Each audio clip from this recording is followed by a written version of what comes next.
All right, folks, welcome. It's Wednesday night, the Tech Town Square, myself and my awesome co-host, Eddie Doyle. What's happening, man? James, fantastic to see you again. Here we are, another week. We were saying in the preamble, James was telling me every day is like a Monday this week. This week has been a good week, but it's been a hard-working week. I kind of love it. It makes time fly by, but it also makes me think... Wednesday night, the Tech... Sorry, a little bit of feedback there. But it also makes me feel, okay, well, you know, what's going on out in the real world? Sometimes when I'm so busy, I'm thankful for this Tech Town Square because it makes me swat up on a Wednesday afternoon of what's going on. It's stuff for us to talk about, my friend. But we set it up last week. We want to talk about the government of China.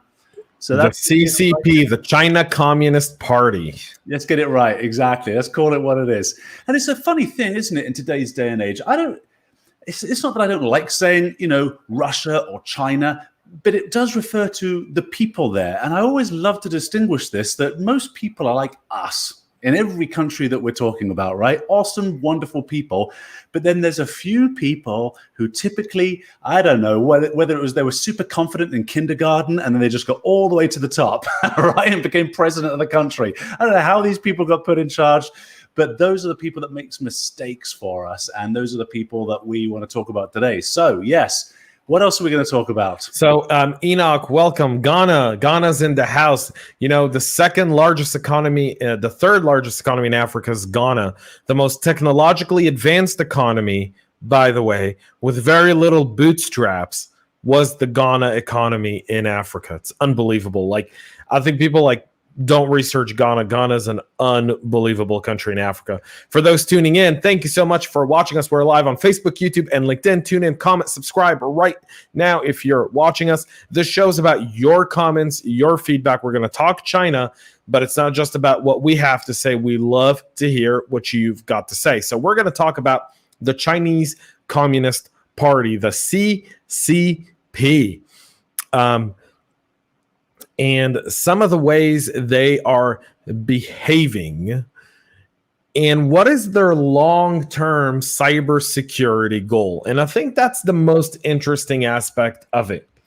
China's kind of known for being extremely, extremely malicious in cyberspace. In fact, you know, to open a business in China, you're required to have a Chinese partner. That Chinese partner is typically someone from the CCP, the Chinese Communist Party in China, which ranges around I think is it 7 or 8 million members last I saw, and we'll double check that. You mean the army? 8 million members of their standing army. So they have a same. No, they're the Chinese Communist Party in terms of membership. Right. Okay. So in terms of membership, like actual members. Commissioners, there's a commissioner, so I hear. Actually, I'll tell you a real anecdote here, real story. The first or the second time perhaps I was in China, in Beijing. So this was maybe 2012-ish, I think. And so I've got a fairly big family. And so 3 kids, my wife and I. And of course, China with the one-child policy, they are very much, that society is designed for 3 people. You go to a restaurant with a family of 5, they don't know what to do. It's just like, wait half an hour while we set up some tables. What do we do with these crazy people? And so I'd hired this driver because we needed a larger car to drive us around. Went to the Great Wall, spent a day with this guy, hit some museums, all these kinds of things. By the end of the day, I was pretty chummy with this fellow. And so I said to him, driving back, my wife, my 3 kids in the back, all falling asleep of this car. And the car felt and looked like an Audi, but it had a strange symbol on it. It wasn't an Audi. And I said, I had an Audi when I was a kid. I said, this really feels like an Audi. He goes, this is pretty much an Audi, right? They copied everything, turned it into an Audi. And I thought, okay, I'm getting chummy with this guy. So I said, okay, buddy, tell me, Tiananmen Square, let's talk about that. And he shut up immediately. He's like, I will not talk about that. I thought, why? And so he said, Eddie, please. And I said, all right, man, I don't want to get you in trouble, but I just don't understand it. And this is what he told me. He said, there is a commissioner from the CCP who lives on every street. And if someone finds out that I've even spoken about this, there'll be a knock on my door at 2 a.m. and that's it. I'm gone. No one will hear from me again. Okay. Yeah, there's definitely right. There's definitely that. Kenneth says hello. Hi, Hello, Kenneth. Kenneth. Welcome to the show. You're. By the way, you're absolutely right. I mean, but that's what communism does. It instills fear in people. Yeah. Right. And they do that. I remember when I moved to Israel, I was with a friend of mine, and we were in the Palestinian territories, and we're speaking to several Palestinians, and one of them was telling me, "Oh, you don't want to speak to that guy. He's a spy." And I'm like, "A spy for who?" And he goes, "He's a spy for everyone. He's a spy for the Jews, and he's a spy for the PLO, and he's a spy for everyone." And I said, "Wow."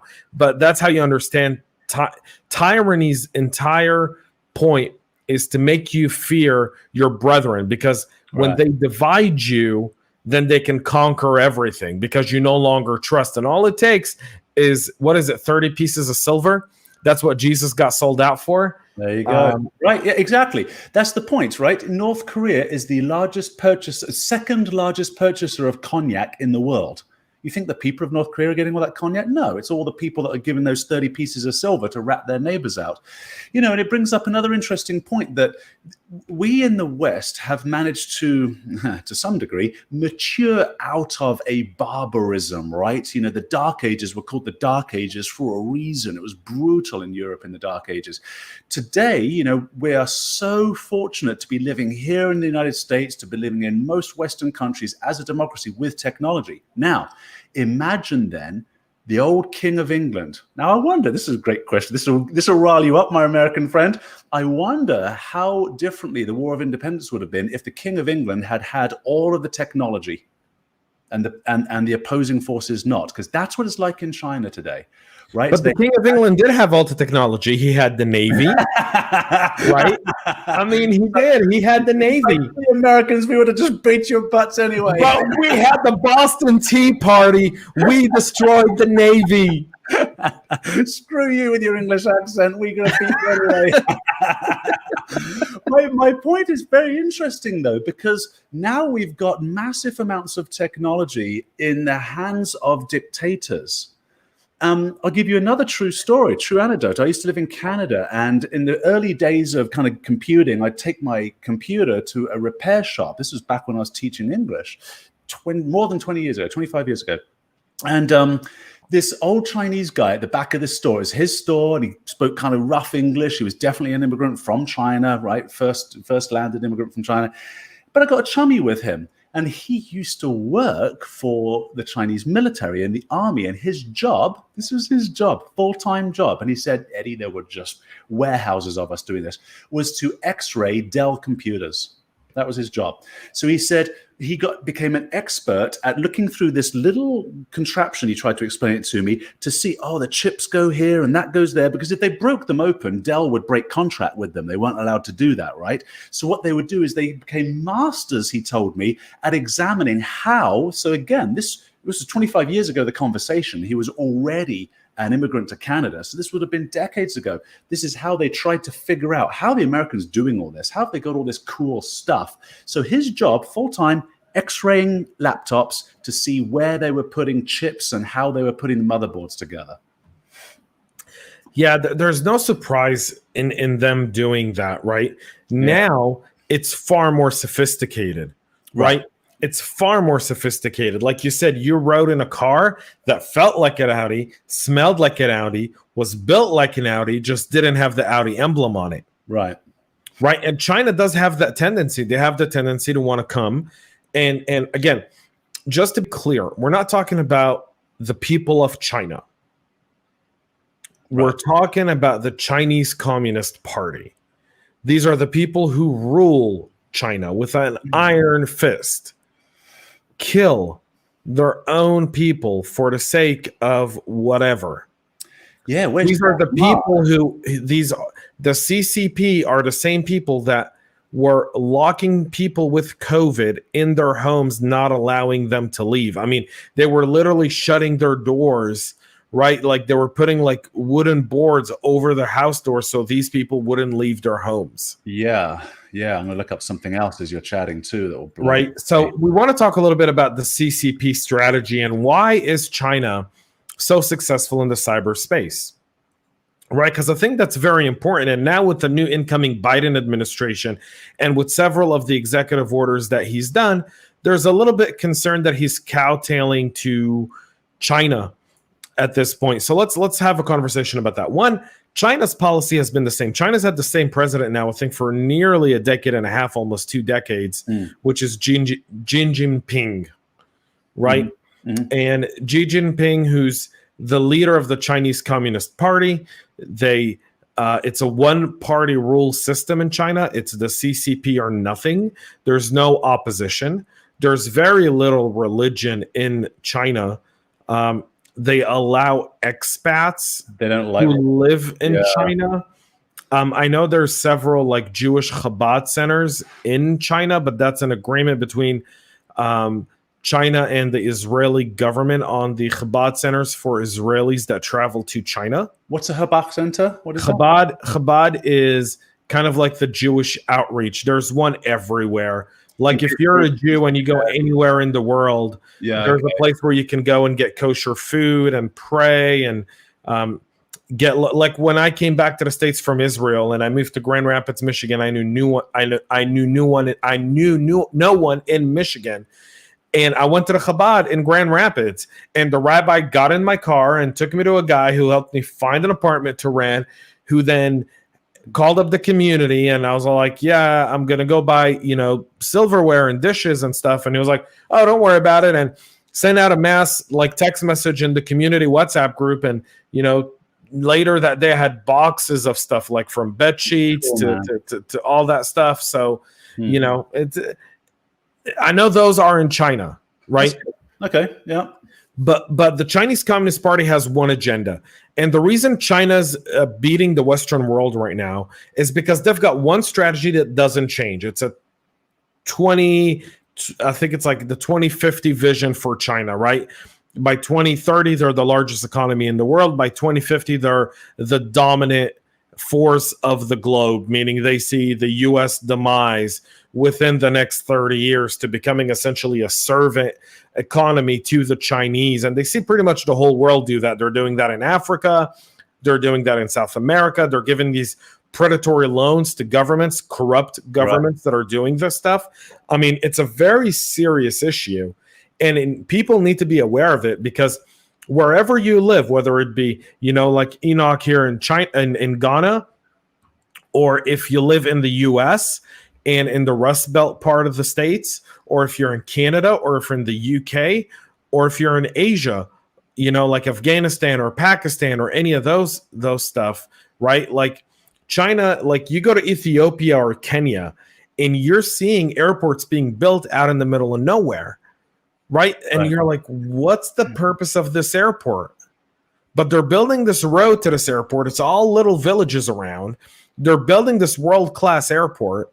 You're like, but people here can't afford, they barely have money for food.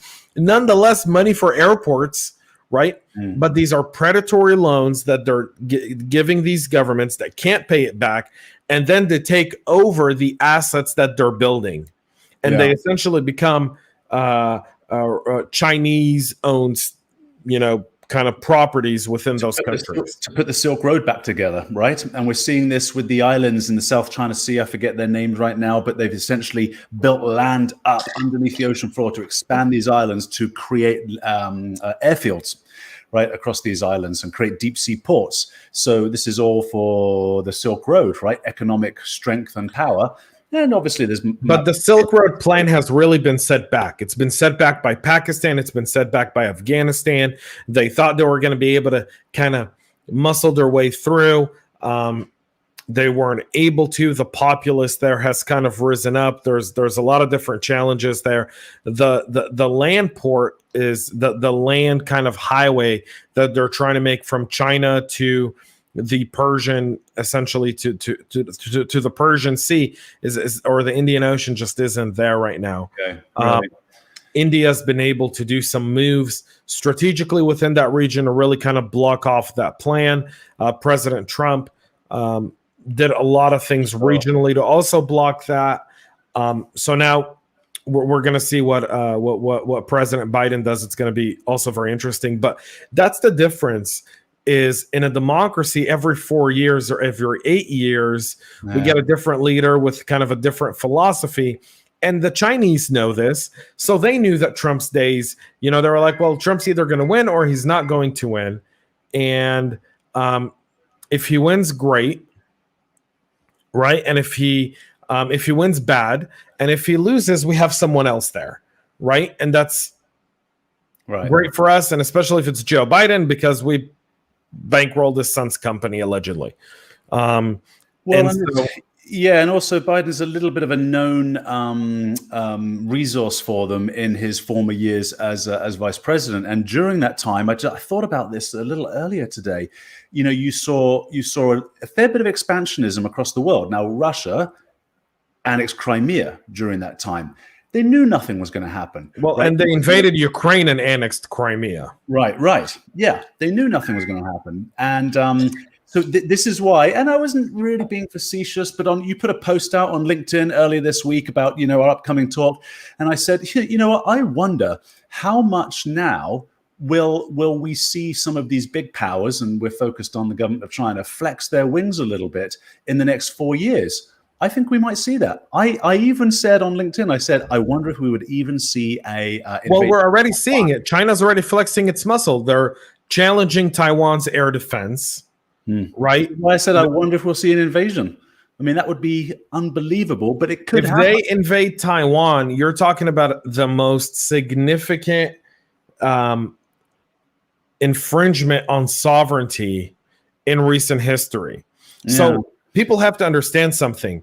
When the Russians invaded Crimea, it's because they had a base in Crimea, and the Ukrainian government, that lease on that base was up, and the Ukrainian government was like, hey, we don't want to renew this lease for you guys. We want to go be part of NATO, and we can't have a Russian influence in the Ukraine. We can't have a Russian base in the Ukraine and be part of NATO. You got to go.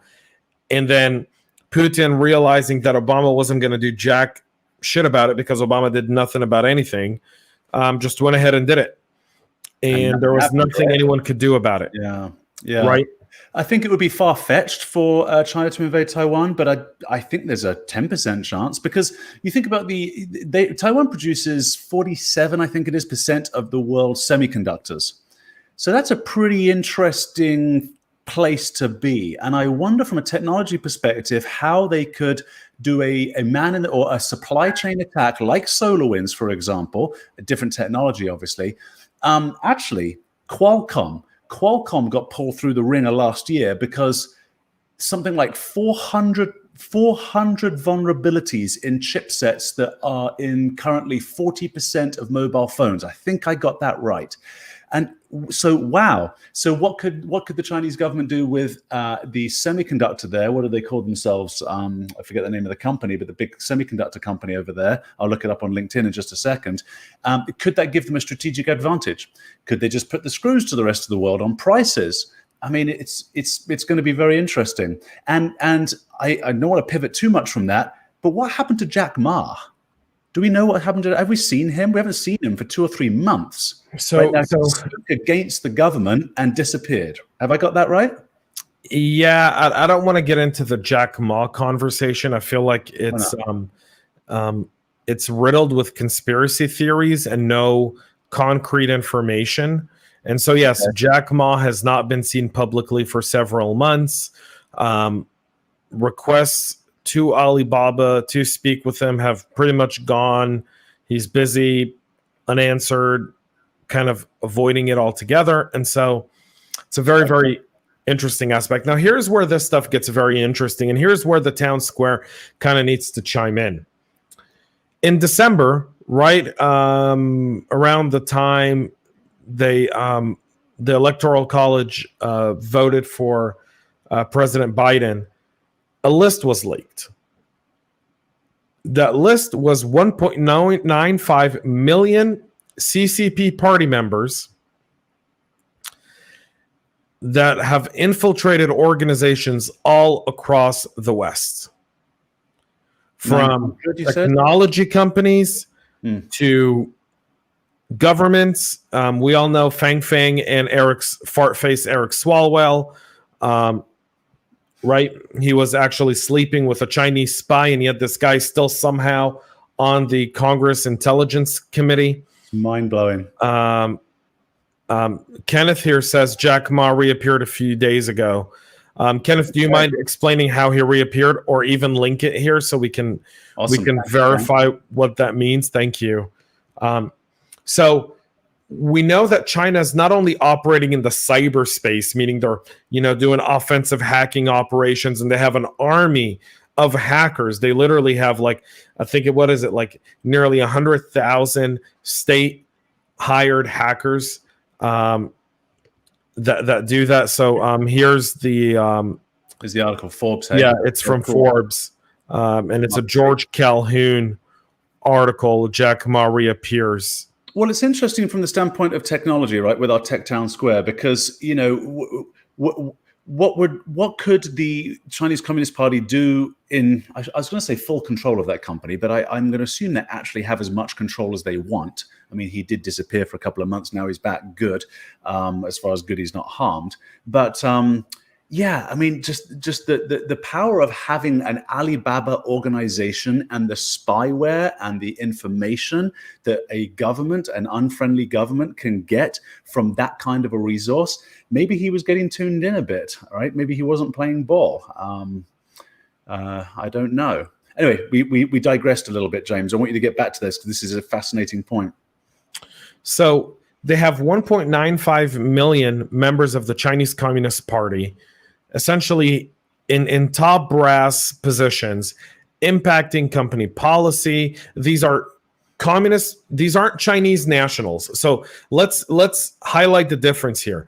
These are not Chinese nationals who are just people that are leaving China and getting a job somewhere. Right. They're just people who happen to be born in China. We're not talking about them. We're talking about mafia encoded, right? Like hold the Saints card in your hand and let it burn if you betray your friends. Chinese Communist Party members. These are members of the Chinese Communist Party. Right. So sworn allegiance, as it were. Like they've sworn allegiance. But also to this, that's right, a dictator. They have not sworn allegiance to China. They've sworn allegiance to the Chinese Communist Party, to the CCP, right? Dictatorship, exactly. Right. And so they've sworn allegiance to those companies. There's recorded information on many of them as being spies and espionage. A lot of those companies, if you think of how successful China's been from a cybersecurity perspective, right? Like it's very hard to be that successful without some insider information. What are some of the examples of how successful they are? You mean the fact that they have penetrated and taken information, or you mean correct? Right. Yeah. Right. Like, it's not like everyone's incapable of defense. You and I both work in cybersecurity. We're cybersecurity practitioners. We know that there are ways to block it, but we know that when we're dealing with an adversary like a nation state with unlimited tools, especially when they have the insider threat, right? Especially when they have that employee, that executive who can get the exception from the information security team to download something or access something that could be malicious in nature and then disappear to China with no extradition treaty, no repercussions. And he goes to China, he goes home to the CCP as a hero, as someone who did them a favor in a corporate espionage. This is significant. This isn't we're not talking about James Bond anymore. We're talking about something extremely significant. Yeah. And this signifies a great threat to the entire global economy, because what China's doing, beyond giving predatory loans in Africa and South America, right? Beyond raising up dictators and authoritarian, exactly, those kinds of people across the world, right? You're seeing them strategically. They're saying like, we won't interfere with your internal stuff, right? Like, we're never going to comment on internal stuff, but we'll throw in some spies, we'll throw in some money, we'll throw in some predatory lending practices, we'll increase trade, we'll buy more of your stuff. We saw them do that with Turkey when we saw them do that with Turkey early on in the Trump administration to kind of counteract, because Trump was being very hard on Turkey and Turkey was looking for some refuge.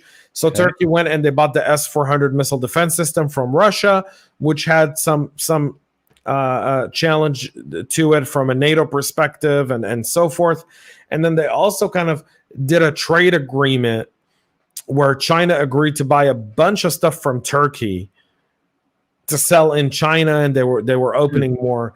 Like, China utilizes this stuff, right? And beyond all of that, China's the CCP's approach to its people with the social credit score is something that is extremely terrifying, right? And this kind of stuff is becoming very mainstream in China, and it's being discussed in some of the Western nations where we all live. Yeah, isn't that a strange parallel?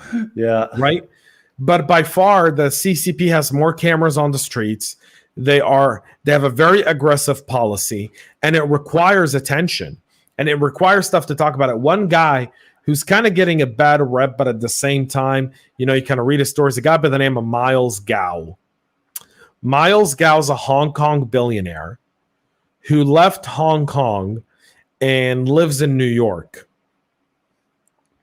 And this guy kind of partnered with Steve Bannon, which is one of the knocks with this guy, right? He kind of partnered with Steve Bannon. All right. And he's really trying to fight the Chinese Communist Party through the diaspora abroad, meaning through the Chinese people who are living elsewhere and are enjoying the freedoms of the Western world and don't really want to go back to China and understand that the CCP is really running China to the ground. We see that, by the way, with over the last decade, the amount of COVID diseases that have come out of China, from the bird flu to the swine flu to now COVID, that's been increasingly, detrimental, killing, and now the different strains of COVID-19. And what's really important, by the way, what's really, really important, by the way, just to let you know, is our president has decided to sign an executive order that no one can call COVID-19 the China virus. Oh, is that what? Well, Mr. President, I'm going to call it the China virus. The China virus, the China virus. Because you know why? It comes from China. I read on the Daily Wire this morning that he signed more executive orders than his predecessor already in the same amount of time in office. Yeah, for all. And he, by the way, and he has control of Congress and Senate. Yeah, right. Yeah. It's the executive orders. Right, but all. I'm glad this is how he's doing it, because it'll be easy to avoid him in 4 years. Yeah. Or executive orders. Yeah. Well, and I was going to say that it's kind of like the frog in boiling water or frog in cold water analogy, right? Because I used to wonder years ago, like, how are they so successful, like espionage especially? Because if a spy comes up and says, let's do a deal, he'd be like, I'm going to run 1,000 miles. So I was Googling, and there's a Reuters article from 2018 that I managed to find here. And I believe the company was GE. They make turbofans. Anyway, so the way this is how it happens. So you're working at an aviation company, let's say, and you're also a professor, right? So you're a mechanical engineer, a physicist, something like this, and you get invited to go to China to give a lecture. And it's all expenses paid. That's not too fishy, right? You get invited, so you go over there and you get lectured, all right? Well, they'll find out, what are your preferences? Is it girls? Is it money? Is it whatever it might be? And you get showered with a few perks while you're out there at this conference, then you come back. And maybe a year goes by because they're playing the long game, right? A year goes by, haven't heard anything. You get invited back, or, hey, can I have some research papers? Well, what happened in this particular instance is this professor, who also worked at the aviations company, got asked a question that was just a little too aggressive, a little too early, which was basically, I'm paraphrasing, give me a dump of certain files. And the guy was like, this is kind of fishy. I'm going to call the FBI. They're going to make a movie out of this one because this got really exciting for this poor guy. So you can imagine this crazy professor with his spectacles and his tweed jacket and his paperwork underneath his arm going. He started flying back and forth to China, slowly giving them fake information until the FBI could put a sting operation together, get these, and have him create an excuse where they needed the spies to fly to the US. They met him and then they arrested them. I mean, it's an amazing story. I don't think it's out of the courts yet, but that's so. You know why that'll never be a movie? Hollywood will never make a movie about China. Yeah, no, they won't anymore. That's right. Yeah, exactly. That's too big a market. So that's another interesting phenomena that will sway public opinion. See, this is what drives me a little bit bananas, James, about the state of the town square and why we need town squares like this. And that's why you and I, have you noticed, have caged our dialogue in the people who live in China, wonderful, beautiful people. The CCP, this is who we're talking about. We've said that several times because we know full well we're going to get hit. We're going to get hit with all sorts of, well, you can't say these words, and yes, we're never going to make a movie. You can't say bad things about them. It's an interesting time, more and more necessary. And Kenneth saying in there, brave guy, I think referring to, the chap you mentioned. Miles Go, yeah. Exactly. He's got a really cool song called Take Down the CCP. Oh, really? Yeah, it's a really, really cool song. I remember I was at an event a few weeks ago, and it was a kind of a CCP event, meaning a kind of the diaspora against the CCP, trying to bring awareness to the American public about exactly what the CCP is doing in China. So just so you know, the CCP membership is around 91 million people, which accounts for about 6.5% of the Chinese population. And those 91 million people rule the other nearly 1.2 billion people in China. When you say membership, that means like joining a political party membership, or that means correct? Okay, so those are people who have voluntarily said, you know what, I really like this thing. I'm going to join the club officially. Now, or in order for me to survive, I need to join this thing. Yeah. Well, I was about to say, if I'm a starving farmer, working in the rice paddies, and I want to get ahead in life, my motivation would be simply to join. I mean, I would just say, oh, yeah, sure, sign me up, right? I'm starving hungry. I want to get into the big city. Here's another anecdote for you as far as the big city and starving people on the outskirts. My first trip to Beijing, 2007, and I was a little disillusioned because I was expecting to see a fair bit of poverty. And the hotel we stayed in was phenomenal, probably one of the best ones I've ever stayed in my life. All Bentleys and Ferraris outside the front. It was a very surreal and strange experience. I didn't see anything that I thought I would see, having grown up reading National Geographic from when I was a kid, understanding the one-parent rule, et cetera, a one-child rule. And so I got a different driver in this case, to take us outside of the city. Again, something they do not like to do. They're like, oh, no, we don't want to do this. I'm like, all right, don't do it if you don't want to, but if you will, right, that would be awesome. And actually, my wife and I had a little bag of stuff that we wanted to just give away, right? At the time we were living in Canada, so little Canadian flags, pens and pencils, some books, stuff like this, right? And so when we got, 10, 15 minutes outside of the main city of Beijing, it was abject poverty. The dividing line was insane. There was no running water inside people's homes. They had to go out to a pump out near the field. And that's where we were giving all this the stuff away. And it was a beautiful experience. But if I'm living there, I'm saying, sign me up, whatever I've got to do to get into the city, to start making a name for myself, to start making a life. But you're saying there's how many million members of the CCP?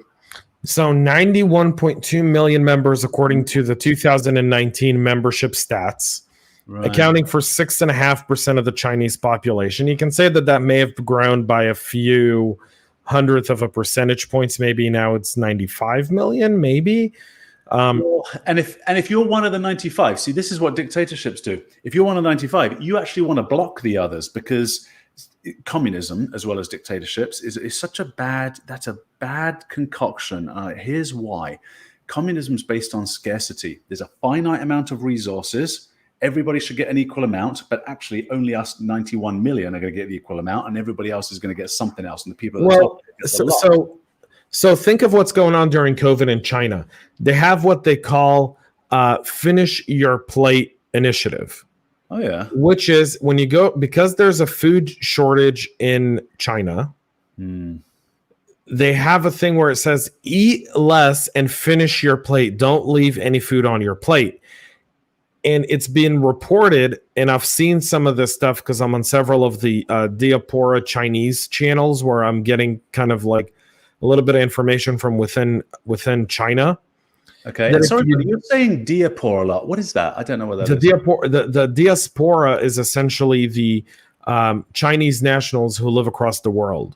Okay, diaspora, specifically Chinese nationals. They're Chinese nationals that have left China and have come to the United States or Canada or Germany or the UK or Australia and all that. And so a lot of them still have family in China, but a lot of them left because of the CCP. Right. And that's part of what they do, right? If you're a member of the CCP, you may be allowed to leave China, but your family isn't. So your parents, your brothers, your sisters, they can't leave. They have to stay in China, right? I'm telling you, man, it's like the mafia, right? Like the Italian mafia. Like they got to be able to trace your route down to where your family is, and your family may live comfortable, right? But so let me get back to the story, though. Yeah. So I don't want to go off on a tangent. So they have this clean plate initiative, which is essentially finish your plate. And if you don't, it's been reports that it's lowered people's social score. And in some cases, some of these people have been fined and or arrested for not finishing their plate of food. Wow. Let's explain to the audience what their social score is. So in China, what they're doing now to encourage ownership of people, I'll say that, but to encourage people to behave in a certain manner is everybody's getting a social score. Now, if you've seen Black Mirror on Netflix, Black Mirror has an episode about this. I'll look up the title in a few minutes. You should absolutely watch it. It's freaky scary, where basically you take your mobile device, right? And whoever that person is in front of you, oh, okay, that's their social score right now. Hey, this is a good person. I might marry this person. I mean, this is how far it goes, right? I'm expanding into the Black Mirror episode. But that's what your social score is. If you're behaving as the party wants you to behave, you will get a good score, right? So it's your control of people. Yeah, Kenneth goes, wow. We're seeing, by the way, the social score being adopted in other places. Talking about the semiconductor manufacturing company, here's an interesting fact. Did you know that MH370, the Malaysian airliner that disappeared and has never been recovered? Okay. Yeah, what about it? It had people on there that were from the largest semiconductor company in China. Like their top engineers were on that flight. Really? Really? Ugh. It's a horrible thought, man. Right? Like there are rumors of all kinds of stuff around that plane, but holy smokes. But the thing about the CCP, by the way, is that, in the big city, you see the luxury in Beijing, Shanghai. But now what they've done also is they've taken over Hong Kong. They've literally broken an international treaty that they signed with Her Majesty the Queen. Right. Giving a 99-year autonomy to Hong Kong. Right. And they've essentially taken over Hong Kong. And you got to free Hong Kong. Yeah, that's right. And the benefits of what capitalism and democracy did to that tiny little patch of land over there. The episode of Black Mirror is called Nosedive. I highly recommend it. That's where this is going, this whole social scoring. Okay, so if you finish your plate, you get a decent social score. And maybe people wonder this too. And you've got to reread George Orwell if you're wondering this. How is it the government would know if you finished your plate? Family members will rat you out. Right, but that's ideologies do. By the way, that's what the brilliant governor of New York, right? Fredo, right? Fredo Como. The dumb Como brothers, right? He was actually telling people, rat out your family. Yeah. And by the way, we see that now with what happened over in on January 6th with the breaking into the Capitol. Yeah, all sorts of people got ratted out. A kid turned in his dad. Oh, really? Started a GoFundMe page and has raised like $200,000 on his GoFundMe page for college. It's a funny world, man. And when we're behind these devices, people just don't feel it, right? And Well, so we've it's like become ratting out, it's like, oh, it's just desensitized. the keystrokes. We've become desensitized, right? Yeah. We're desensitized to violence. Think about it. You want a like more than you want to see somebody get smacked on the head, right? This is what we're looking for, right? I want a like from my clumsy thumbsies here, and if it means ratting people out, right, I'm desensitized to that, but I absolutely am addicted to that like because I'm going to get an immediate dopamine rush. I don't want to compare ratting someone out for not finishing a plate to the same thing of what that kid did to his dad for the insurrection at the Capitol, because they're not the same thing. The insurrection at the Capitol, anyone who walked into that building should be arrested and tried to the fullest extent of the law for doing what they did on that day. Period. End of discussion. Different from finishing your food. Different from finishing your food, but the idea of ratting someone out, right? Yeah. There's a saying, there's a saying that people always say, snitches get stitches. Okay. That means people who rat people out end up getting stitches because they get jumped and beat up and all kinds of stuff. So you see that happening, and they're big governments try to normalize it, to reward it, to make you feel good, like you're being cheered on for doing it. But there's difference between ratting someone out for an insurrection to reporting someone who didn't finish his plate of food at a restaurant. But that lack of distinction is what's scary. Yeah. And it's so easy to do it with technology. So you think back in the old days prior to the internet, so 30 years ago, if you wanted to rat somebody out, you have to write a letter, make a phone call, and the phone bank's busy. Now everything is immediately digitized. There's never a busy signal because this text will just go and it will live forever. So it's easy to control people. And back to what I was saying at the beginning of, now you've got dictatorial governments on communist regimes that have technology, right? And I thought at the beginning of the internet, I was still teaching English. I thought, this is great. We're going to get education everywhere. These terrible regimes will fall. And what do we get? We got flat earth theory, right? And we got a bunch of pictures of food, as you were saying last week. And so I think we're in a bad position for these big governments. Well, we're not. I'll tell you where we are. We are in a place in history where a generation is experiencing a lot of challenges. So let's start with the baby boomers that are kind of dying off, right?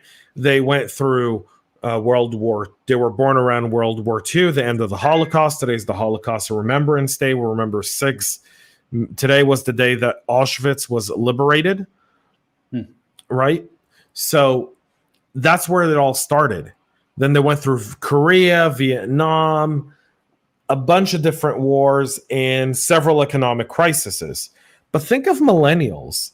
So millennials have now been through two major economic crises at the time where you don't need an economic crisis because you're building your wealth, you're building your future, right? Millennials accrued college debt.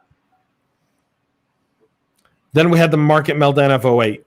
Now COVID, 2020, right? And they were born around 9/11. Right. They had that incident, right? I mean, not that they would have been babies, but still. Well, millennials, I'm like on the borderline of millennials, right? So millennials were born from depending on who you ask, it's either like 82, 83, 84 to 2000.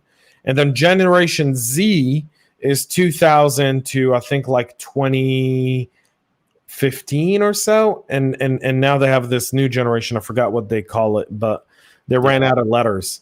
Yeah, right. But Generation Z, which is the teens, which by the way, in a recent survey was the most conservative group since before baby boomers, of teens. Like they view things in a far more conservative landscape than their elders in that aspect. So like Gen Z actually gives us hope again. They're looking at calling it Generation Alpha, but I'm not actually getting it on a quick Google search. It looks like there's Z, and then there's what is Generation Alpha? Anyway, yeah, that's maybe the new one coming up. So they've been through 9/11, a massive market crash, and now COVID. and learning from school. When as they became of age, where you and I were playing outdoors, they were on Xbox, PlayStations, and iPhones playing games. No socializing in the same way. Different kind of socializing, though. I don't like to jump on the bandwagon of that one. My kids are all, this is their life right here. And I used to poo-poo it, go outside and play, and I still think people should. But you know what?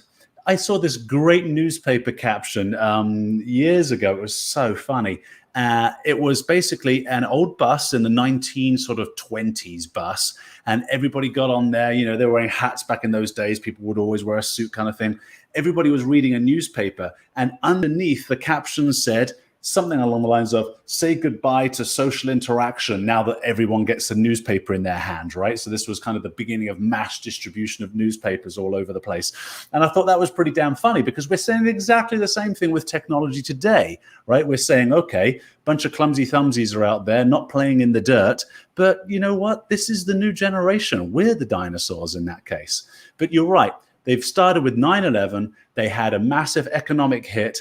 Right, they've had COVID, and now going into universities where it's going to cost them $100,000 just to get a degree. So, coming to universities selling them bad degrees. They're selling degrees like liberal arts for $100,000, and they go get a $30,000 a year job. Right, and then they go like, "How am I ever going to pay down my student debt?" And student debt, by the way, so everybody knows, I always like to mention this is the only thing that doesn't survive bankruptcy, right? That carries on with you to the grave, which is kind of mind-blowing. It's like, how did they manage to pull that off? That's called lobbying. If you want to fix it all in the town square, get rid of lobbyists. And universities don't care, because they'll keep selling you gender studies for $40,000 a year. Exactly. Right. So they managed to lobby their way into having an exemption for Chapter 11 for filing bankruptcy. So you're completely done in life. You've taken this stupid degree. You've got $100,000 worth of debt. You filed bankruptcy, and guess what? They still want their money. And then here's what drives me nuts about an announcement I saw today with Biden forgiving $10,000 worth of student loans. At least it's only $10,000. While I agree that we should not be saddling our young people with these massive loans, these colleges have billion-dollar endowment funds, and the taxpayer is going to be asked to bail this arts liberal degree that some kid drank 4 years worth of booze in university. It's like, really? Why not just tell these massive endowment funds to kick in a couple of bucks? Why not just tell them to reduce their fees moving forward? I don't know. That's a rough one, man. But anyway, that generation is saddled with these kinds of challenges. And now bringing it back to China, of course, so you said 91 million people. Now, I wonder if those 91 million people would be considered the elite. Probably. Let's make some assumptions here. I don't know exactly what I'm saying here, but if you're a member of the Chinese Communist Party and there's 91 million of you, I'm thinking about universities and their Generation Z coming through. What are they saddled with? Right? Communism, I would imagine the education is so-called free. Right, on the back of the other several billion or billion people. Well, but you have to understand their strategy. So China's strategy is obtain a stake globally, present China as being reasonable, not they don't militarily interfere. Their imperialism is purely economical. Right. Okay, right. It's not military. You don't think they're building up a military, but they're presenting their imperialism not in an imperialistic way. They're presenting it as kind of a we're bailing out and we're building out countries that wouldn't be able to do it if it wasn't for us. They're buying into these media companies. They're deploying propaganda, and these people are eating it up with like spoonfuls, man, spoonfuls. You don't think they want to make a little bit of a land grab up north in Mongolia, right, where they consider it to be theirs, and so they want to make they consider most of Asia to be theirs. I mean, let's be real. They consider Singapore to be theirs because Singapore was predominantly Chinese. Bhutan, right? All those kind of Yeah, I mean, you got to remember that there was 7-8 months ago there was a scrimmage on the border between India and China. That's right. I know. And China lost, I think, 15 soldiers, and China was like, we didn't lose any. But then I saw reports that they had nearly 200 dead soldiers in that scrimmage with India. Yeah. So, But China was able to suppress that. And that's the scary part, is China's able to suppress information internationally. The only people that don't get suppressed by China is Sky News Australia. I love you, Sky News Australia. Okay. I love you. The only country in the world with journalistic integrity is Australia. Wow, who'd have thought? The only country in the world that still has real journalism, investigative, fact-based, unbiased journalism is the island of Australia. God bless my Aussie brothers and sisters. I love 60 Minutes Australia is 10 times better now than 60 Minutes over here. Just YouTube 60 Minutes Australia, you'll see stuff that we're like, really? Why wouldn't they play that over here? Political reasons, of course. But yeah, you'll see. So I agree with you, man. I didn't know that about Sky News. And that's good for them because their proximity and influence from China is a lot heavier than ours is. So the ball's on the Australians for that. Prime Minister. So yesterday on the Other Side of Cyber podcast that I do with JJ, and it's predominantly in Australian, we talked about Scott Morrison, the Prime Minister of Australia, coming out 7 months ago and calling a press conference to let people know there's a massive cyber campaign against Australian companies from China. Did he? Ah, wow. Right? And Scott Morrison is at war with China. So China has people freezing to death in this cold weather because they get most of their coal from Australia, and they put an embargo on bringing in coal from Australia. And that's what people have to understand about the CCP. They don't give a rat's tail about the Chinese people. They will turn off electricity. They will cut off running water. They will cut off heat to the people outside of the main cities that are not part of the 91 million signed CCP members. And they'll leave the other people to die. There's reports that there's over 3 or 4 million people dead from COVID in China. Really? Wow. Yeah, although it kind of reminds me of somebody over here that was holding back a COVID relief package for some reason. I forget what that was. But yeah, I know. If we're going to do it in our democracies, how much more will a dictatorship do it? And the other thing is with a dictatorship is the power corrupts, and absolute power corrupts absolutely, right? You know, you very quickly lose sight of what it's like to be feet on the ground, right? To be a real human being. And you have to surround yourself. You see, politics in a democracy is interesting. You surround yourself by people that you know if you do or say the things that you should say, they'll vote for you, right? And so since the majority of people, since there is how do we put it? The socioeconomic ladder is kind of like a pyramid, right? A few people have a lot. So we get that. And I don't want to debate that right now. There's good and some bad reason for that, but there's also natural reason for how that played out. But this is how democracies work with it. You know, they'll have these kinds of messages so they can get the most votes, so they can essentially, I'll just say, give stuff away for free because people all love that.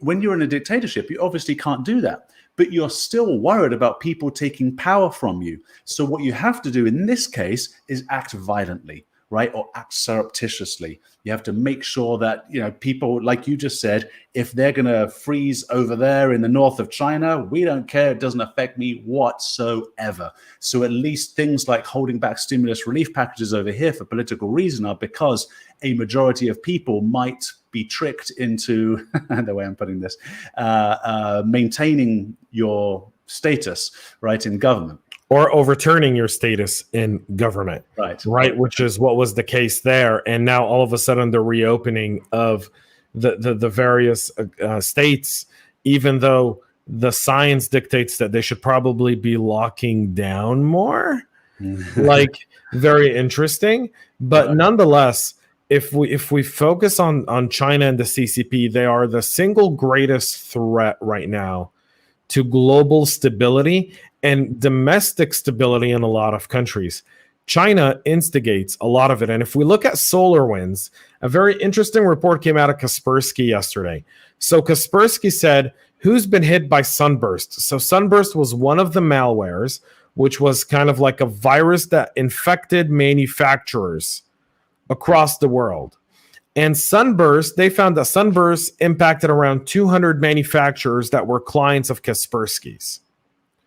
Those 200 manufacturers happen to be in the US, the UK, Canada, Germany, Iran, and Russia. What? Russia? Wait a minute. Everyone keeps telling me that Russia was responsible for SolarWinds. So Russia put a backdoor called Sunburst and then went and hacked its own manufacturers in its own country? Those Russians are really smart, man. Like, they really know how to throw off a trail. You know what we'll do? We'll hack ourselves. Хорошо, хорошо. Пожалуйста. Спасибо большое. Yeah. Yeah. Someone might theorize that they would have done that to throw people off the trail, but there's a big but. And the big but is, I don't think we've seen this in China. Right? No. The reports coming back, I don't think we've seen that there. So Occam's razor, right? Occam's razor is basically the simplest explanation is likely the real one or the truth, right? So I apply Occam's razor to this kind of stuff, and you just look. So I've got this friend in old Canada who talks about X-raying laptops for a living, espionage, industrial espionage, copying, right? Stealing information, stealing things. Then you look at Russia, and they love chaos. They love stirring the social pot, right? If the more chaotic, the better, right, for those guys. And so this was a hack of theft of information. To me, if you apply Occam's razor to it, there must be geopolitical gains by accusing Russia for it. Could very well be. I don't know myself. Yeah, it looks very fishy. Looks very fishy indeed. So what to do then? So we've got a few minutes left in our show, and I always love to try and ask that question.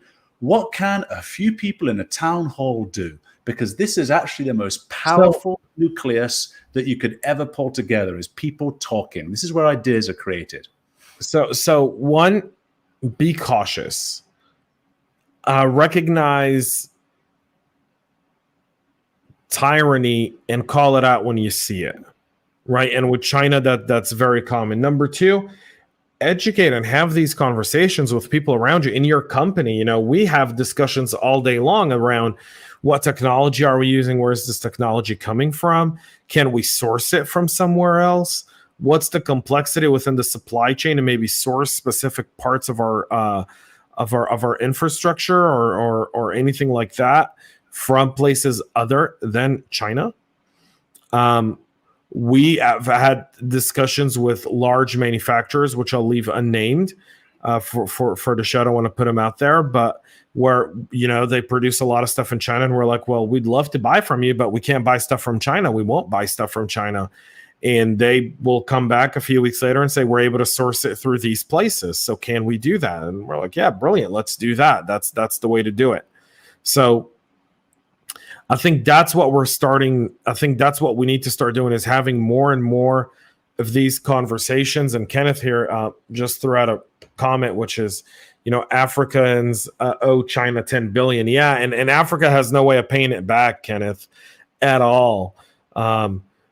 Is that right? 10 billion. Yeah.